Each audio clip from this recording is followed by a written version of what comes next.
on the phone we have a 2-time NBA MVP, 11-time All-Star. I'm going to say one of the 3 greatest players in NBA history, Bob Pettit. How you doing, Mr. Pettit? I'm great, thank you. I'm looking at your college career. When I think of LSU, I'm thinking of Shaquille O'Neal, but you were the Mr. LSU back in the 50s. Well, thank you. I appreciate that. I played fairly well. We had a good team. We, went to the Final Four my junior year in college, got beat by Indiana, as I recall, who went on to become the eventual champions, and had a good career. Went on and graduated from LSU in 1954. And, LSU was a great education, a great place for me to go. But back in high school, you got cut from your high school team a couple times, right? Well, let me just say, let me put it this way. My freshman year in high school, I went out for basketball, and I was the last man on the junior team. And I say that because the bus broke down one time, and we had to go in cars, and it didn't have room for everybody. It had room for everybody but one person, and I was the one person they didn't have room for. So I assumed that from that point in time that I was the last man on the junior team. I went back out as a sophomore in high school and got cut from the team as a sophomore. So my beginning basketball career in high school was not that auspicious a start. It sounds like a guy here in Chicago got cut from his high school team. Michael Jordan went on to become one of the greatest players in NBA history. Yeah, there were a lot of great players that have had a very difficult time getting started, and that ought to be a pretty good inspiration for young players who have a difficult time getting started, because in many cases it's not a bad thing.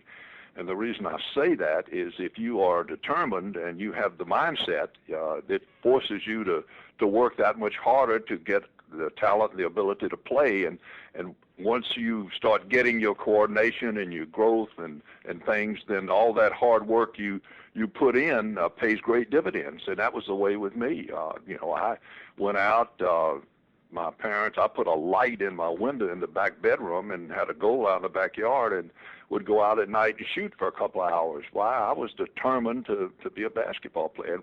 Why was that? Because that was the best chance I had to win a letter in high school, I thought. So I was determined to win a letter, and I was determined that basketball was the best way for me to do that. And so I worked like a dog, practicing and hour after hour after hour. And and then when I started growing and I started getting the coordination and everything, then I was pretty far advanced compared to a lot of guys. Did you give your girlfriend your Letterman's jacket in high school, or you kept it? No, I wouldn't part with that letter jacket for anything. In fact, ironically, you should say that. I gave it to the high school about 2 years ago. I had it in a closet somewhere, and I gave it to them to my first letter at Baton Rouge High. Now, did height run in your family? I mean, 6'9". Yeah, my family's tall. My father was 6'4". My mother was about 5'10", and then she had 4 brothers that were all over 6 feet, well over 6 feet. So, I got it from both sides, and I just, it concentrated in me. And actually, last time I really measured, I was 6'8 1/4. My wife one time said, "Okay, enough of this foolishness, up against a wall, and let's find out." And it turned out to be in bare stocking feet, 6'8 1/4. But they always took those statistics and made everybody a little bit taller and a little bit heavier. And oh, sure, that's part of it, but that's okay. That's close enough for government work. I'm, 6'9" is what I was listed at as, in college and in the NBA. Now, your transition from LSU to the Milwaukee Hawks, was it difficult for you? I mean, it looks like it was pretty easy. Well, the reason it would look like it was pretty easy was because they had nobody else to play. And I played, the Milwaukee Hawks were, in 1954, were a very poor basketball team.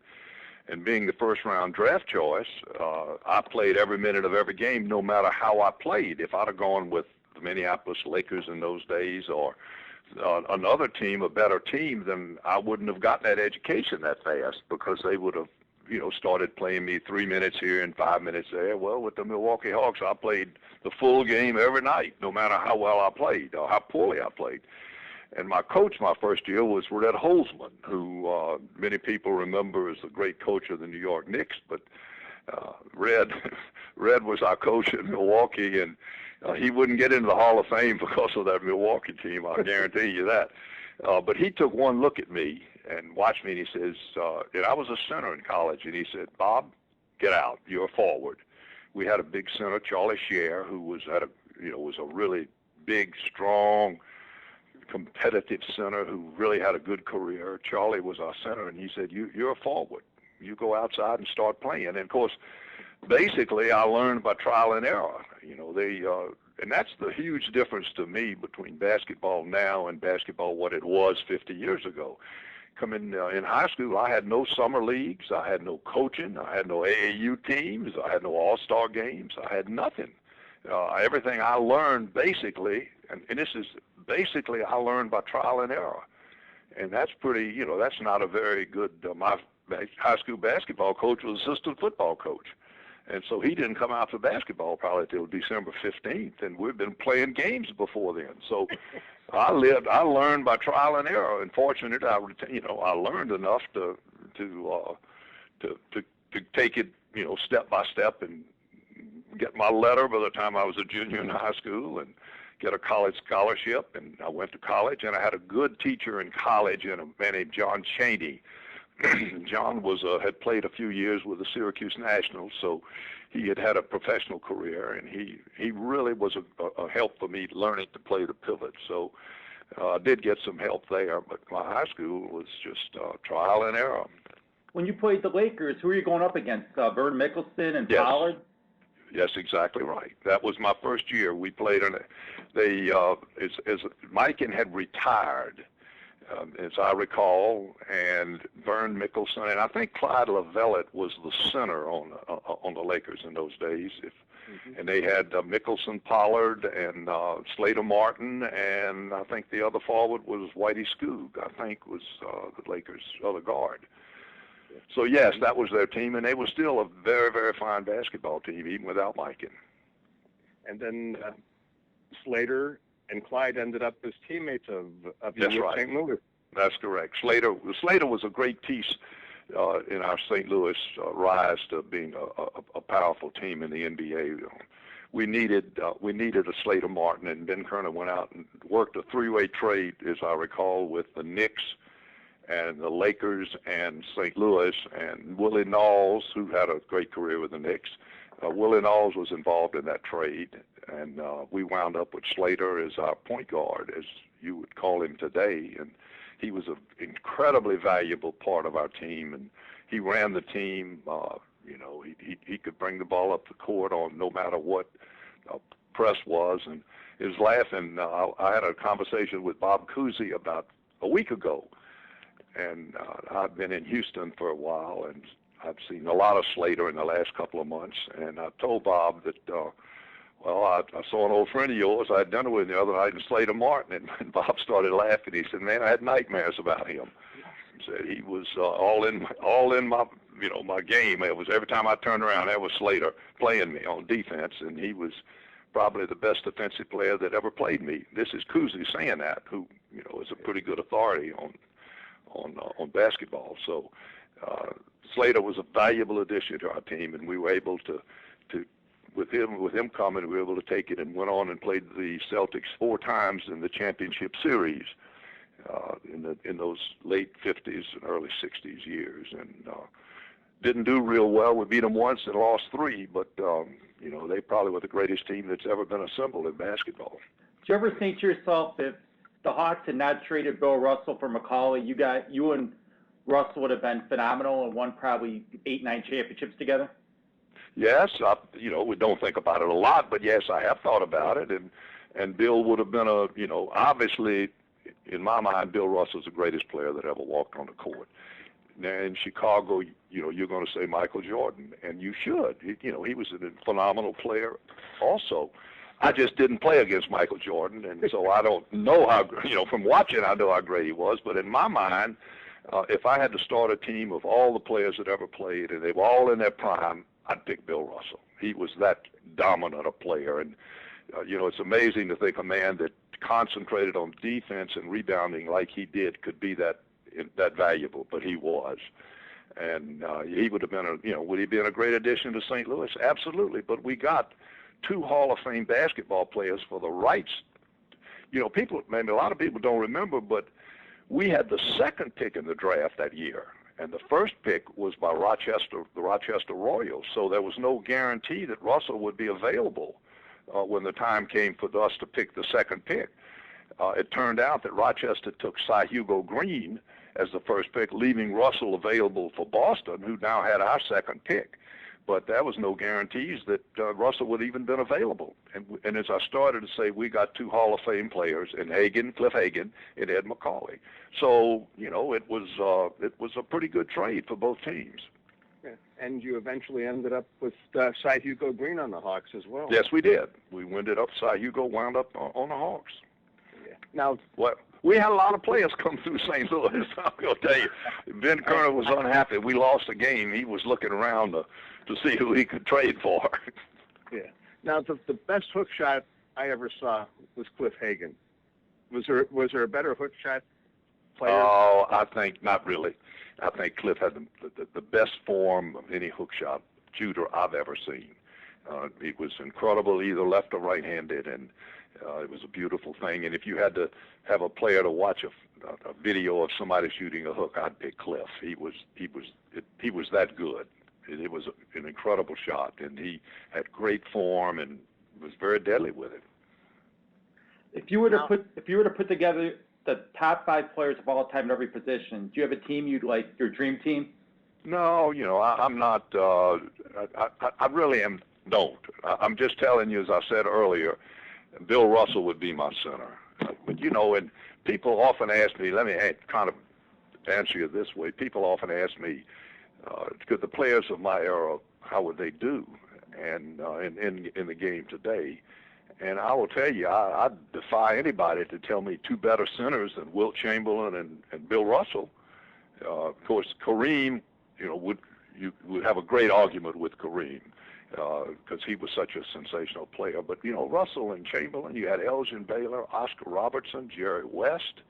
I mean, you had players there that could play anytime, anywhere, and be superstars. So, it was a good era in basketball. We only 8 teams in the NBA when I came in it, and the talent was concentrated on those 8 teams. And you had to play. We didn't play the Celtics once or twice a year. We played them probably 8 times during the regular season, and then if we got to the playoffs, we played them another 6 or 7. So. It was a good time to play. I remember the broadcaster Buddy Blattner calling you Big Blue for I believe it was a blue cashmere top coat that you had. Had you ever seen snow before you came to St. Louis? Well, you say cashmere. I appreciate that very much, but it was not cashmere. It was just an old wool blue overcoat. And I got it. Milwaukee winters was so cold for me coming from the South and from Louisiana that I had to get a heavy coat to walk around in, and I got this big old blue overcoat, and I kept it. You didn't make a lot of money, so you didn't shell off a coat and get rid of it right away. You had to wear it out, and that's what it was. It was a big blue overcoat, but it was great with giving that and making the fans identify with the players. Like Cliff Hagan was Little Abner, that sort of thing, and so he had teams for everybody. Because Elliott remembers you. I'm only 40. Elliott grew up in St. Louis and watched those teams. I watched you play at Kiel Auditorium. I think I also got to see you play at a much smaller venue at Washington University. Yes, we played at Washington. And they had to open the doors because it was so hot. I don't remember that. I remember it was pretty warm, but I didn't remember that part of it. It was pretty warm. I mean, it's a 4,000-seat arena. I can't imagine an NBA game being played in anything that small nowadays.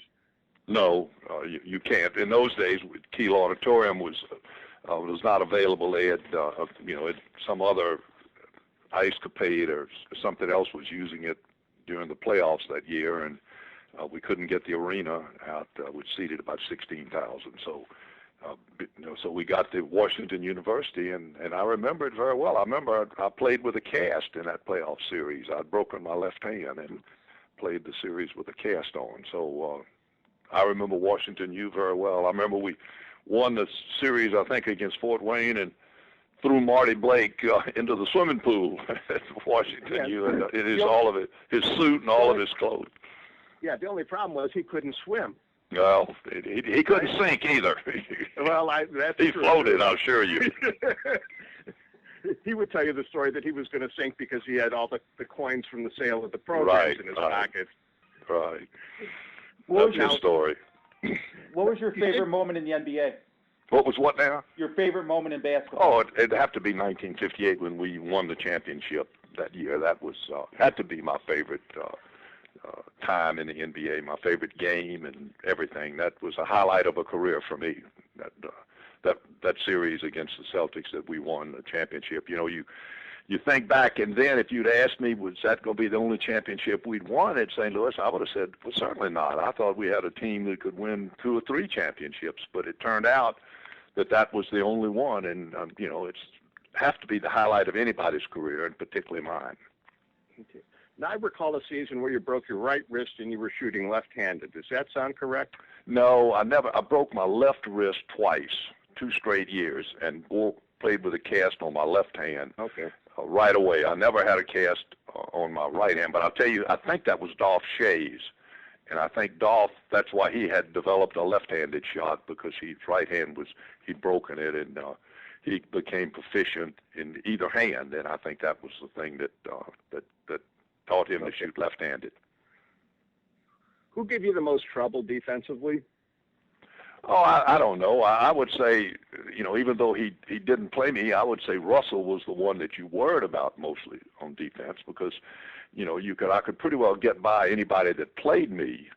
But once you got by them and going to the basket, you better know where Bill Russell was, or else, you know, you'd never get your shot off. I don't care how much you faked and feinted and did all that.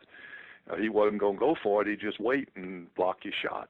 So I would say overall defensively, he would have to be the man, even though he wasn't particularly playing me. If you're playing today, you'd probably have to put on about 50 pounds from what you played back. I have to put on 50 pounds? Is that what you said? Yes, no, I wouldn't put on. I was, I think, the first basketball player to ever start on weights and lifted. And I went to the NBA. I was about 210 pounds and 6'9". And I got lifting weights and exercising, and I went up to 245. And I finished my career at 245. So I would say if I was playing today, I'd probably play at 260. Yeah, easily 260. But I don't think I'd need 50 pounds, but I would have thought 15 pounds would have been if I could have added muscle, 15 pounds, that would have been very adequate. Yeah, I just remember this tall, thin guy who could shoot a jump shot like nobody else I'd seen. Well, I was tall and skinny, that's for sure. Yeah. What do you think of today's game? Is there a player you really like? Well, I enjoy today's game. You know, I've been watching lately. I watched the last couple of nights. I've been watching Miami, and I think they played Orlando. And you know, I enjoy it. I don't have any particular player I relate to, but I enjoy watching it, especially when it's the Miami and the Orlandos and the Lakers and that are playing. I kind of will sit down and watch that. Was there one player that gave you the most trouble to guard? Well, it was most teams had one forward that was a very good defensive player. I remember in our early days, Mel Hutchins, I thought maybe it's a name you might not remember, but sure, was very good, did a really good job on defense on me. And then Tom Sanders with the Celtics was an excellent defensive player. So I would say those two probably over my career probably were as good as anybody that played me. And I see you got a street name. Except Tom Sanders had Russell behind him. Yeah, that always makes it a lot easier. He could gamble and do all he wanted, and Big Bill was that pick up for him. I see they named a street after you. So do you charge a fee to use the street, or? No, I don't think so. That's where all the churches are in Baton Rouge. Yeah. You know, it used to be that, I'm joking when I say that, it used to be every time an LSU football player got in a fight or something at some bar, it was on Bob Pettit Boulevard. I said, oh my goodness, I don't need that. Thank you so much for your time, Mr. Pettit. You're very welcome. I enjoyed talking.